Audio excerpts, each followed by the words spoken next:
ito ay rated SPG. Striktong patnubay at gabay ng magulang ang kailangan. Maaaring may masiselang tema, lengguwahe, karahasan, sexual, horror o droga na hindi angkop sa mga bata. Kasalukuyan pa rin nakakulong itong si Victor Zafra at ramdam na ramdam niya ang galit dito kay Gabo kung kaya't siya ay inip na upang makalaya dahil may isang tao pa nga raw siya na babalikan dahil napakalaki ng atraso ng taong ito sa kanya.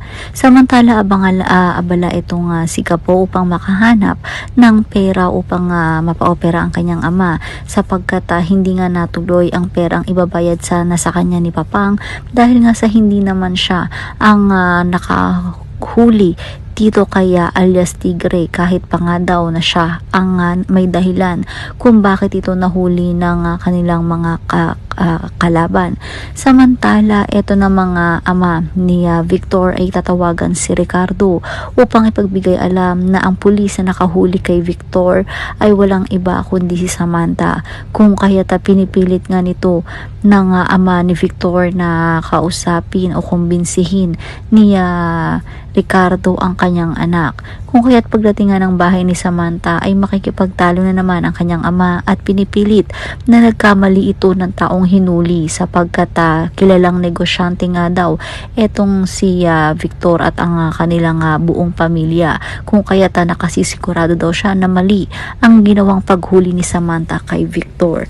Subalit nangatwira naman itong si Samantha at sinabi nga nito na alam niya na tama ang kanyang ginawa at sumunod nga siya sa kanilang protocol kung kaya't walang mali sa ginawa niyang paghuli dito kay Victor Zafra.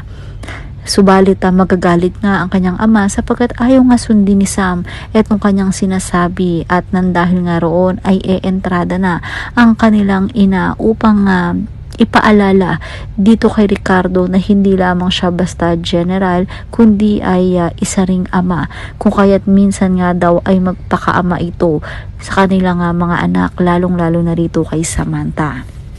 Samantala, makukuha naman ni Gabo ang kanyang ikalawang misyon.